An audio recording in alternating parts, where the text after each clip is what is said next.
Administrasyong Marcos, walang naririsolbang problema mula nung siya ay naupo sa pagka-presidente. Walang ginawa kung hindi akutin ang pera ng taong bayan, nakawin ang mali-maleta na kaba at buwis ng taong bayan. Sa kabila ng krisis nating kinakaharap, sa kabila ng paghihirap ng Pilipino, mas inuuna pa rin ng administrasyon na i-impeach ang pangalawang presidente na si Sara Duterte.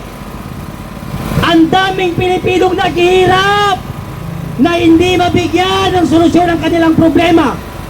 Ang daming pasyente ang naghihirap. Ang daming namamasada Pilipino ang naghihirap. Pero tignan nyo naman ang mga representative ng mga magnanakaw sa House of Representatives. Tignan nyo naman yung mga congressman na mga buteteng magnanakaw na mga mga walang kaluluwa itong mga congressman na ito. Itong mga politiko na ito, mga walang kaluluwa. Habang ang Pilipino nalulubog sa kahirapan, mas inaatupag pa rin nila ang impeachment, impeachment, impeachment. Magkano ba yung perang sinisigil nila kay VP Sara? 125 million. Magkano ba yung ninakaw ni Bongbong Marcos? Mali-maleta, trilyon-trilyon ng mga congressman at senator na mas inuunang i-impeach si Sara kaysa sa mali-maletang ninakaw ng mga putang inang congressman nito. Ipasupinan niyo ako, putang ina niyo, gago. Ipakulong niyo ako, putang ina niyo, gawin niyo. Mga gagong politiko, mga gagong congressman, yan sila Layan de Lima, mga magnanakaw yan. Sila Abante, mga magnanakaw yan. Sila Renico, magnanakaw yan. Si Martin Romualdez, magnanakaw lang. Iilan lang ang congressman na hindi magnanakaw sa House of Representatives. Karamihan sa congressman, magnanakaw. Putang inang presidente itong si Bongbong Marcos. Putang ina, sinong suporta ni Bongbong Marcos dito? Magalit kayo kung gusto niyo magalit. Basta ni Bongbong Marcos. At gago ang Pilipinong susuporta sa harap-harapang pambababoy, harap-harapang pagnanakaw ni Bongbong Marcos sa mamamayang Pilipino. Gago ang Pilipinong susuporta kay Marcos. Pulis ka man o sundalo ka, gago ka kung susuporta ka kay Bongbong Marcos. Alam mo harap-harapan ng pagnanakaw. Bakit mo sinusunod ang putang inang magnanakaw na yan? Tapos isisigaw niyang kakamping, anti-Duterte ako kasi kurakot si Sara, sabi ng mga kakamping. Anong ginawa ng presidente ninyo? Anong ginawa ni Leni Robredo? Nakipagkaibigan sa magnanakaw. Paano mo sasabihin na anti-corruption ka? Kung ang sinusuportahan mo, nakipagkaibigan kay Marcos, tapos isisigaw ng kikamping, anti-corruption? Ulul! Supreme Court, kataas-taas ang hukuman ng malungkot na Republika ng Pilipinas. Malungkot na Republika ng Pilipinas, hindi masaya ang Republika ng Pilipinas sapagkat ang namumuno sa atin ay adik at magnanakaw. Ramdam ng mamamayang Pilipino ang paghihirap. Supreme Court, sinabi na ng Supreme Court na unconstitutional yung ginagawa ng mga tarantadong congressman na pag-i-impeach kay Sara. Bakit ini-impeach pa rin si Sara? Samantala, yung pagtaas ng langis at bilihin patuloy na lumalaki. Patuloy na naghihirap ang mamamayang Pilipino. Ano ang ginawa ng congressman? Impeachment, may dalang piyatos ang mga tarantado. Lalo na yung bakla nandito ng bibig niya. Yung congressman na bakla na nandito ng bibig niya, nandito sa tenga. Putang ina, may stroke ka na nga, buhok ka pa.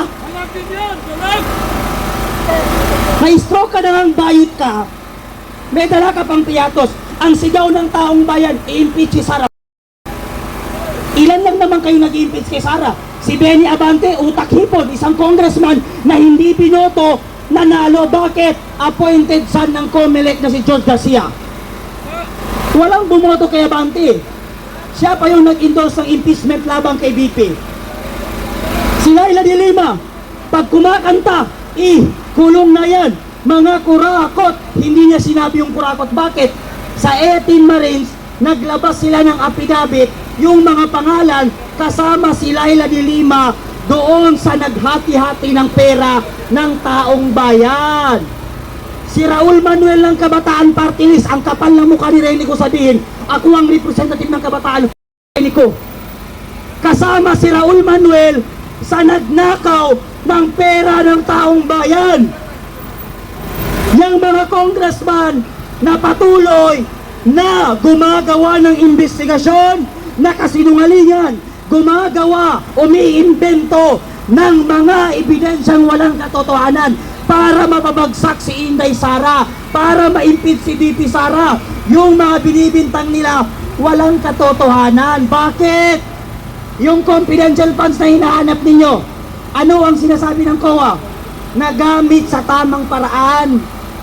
Bakit hinahanap ng mga congressman? Kaya nga tinawag na confidential Tapos hahanapin mo, nag-congressman ka pa kung hindi mo alam ang ibig sabihin ng confidential funds. Nung nakaraan, pumunta rin tayo dito para isuniti ang ating nakalap na signature para marinig natin kung ano ang tugon ng Supreme Court. Pero hanggang ngayon, Mr. Supreme Court, kataas-tahasang hukuman ng Pilipinas, wala pa rin naririnig ang taong bayan. Sa kanilang hinihingi na tumugon ang Supreme Court sa panawagan natin doon sa ating ibinigay na signature campaign. Wala pa rin hanggang ngayon. Sinabi ng Supreme Court, unconstitutional yung pag-impeach kay Sara. Ini-impeach pa rin ang House of Representatives. Atat na atat yung mga congressman na ma-impeach si Sara sa kabila ng hinaharap nating paghihirap dahil sa taas ng bilihin na hindi marisolba ng ating presidente. Simula nung naupo si Bongbong Marcos, walang batas na ipasa, walang legasiya na nagawa si Bongbong Marcos kung hindi maglagay ng alambre sa kalsada. Yan yung legasiya ni Bongbong Marcos. Magnakaw ng pera, maging bangag, maglagay ng alambre sa kalsada. Diba? Tama, mali? Saan si Marcos? Saan si Marcos? Saan si Marcos? Hindi natin nakikita si Bongbong Marcos ngayon. So, nakakapagtaka naman ang ating Pangulo ay puro AI ang pinapalabas nila. Isa pa yung mga media na fake news din. Alam na nga na wala si Bongbong Marcos Sige pa rin kayo, relive. 10 taon nang nakakaraan na live, nilalive nyo ulit Etong media, puro ng kapalpakan Puro ng kapek newsan Kayo na nga lang yung inaasahan ng Pilipino para mapanood ang nangyayari sa ating bansa. Sige pa rin kayo fake news na mga media. Yan TV5, GMA, TV Patrol. Puro fake news yan. Kung ako sa inyo, mag-unfollow na ako dyan. Wala akong katiwa-tiwala sa mga media na yan.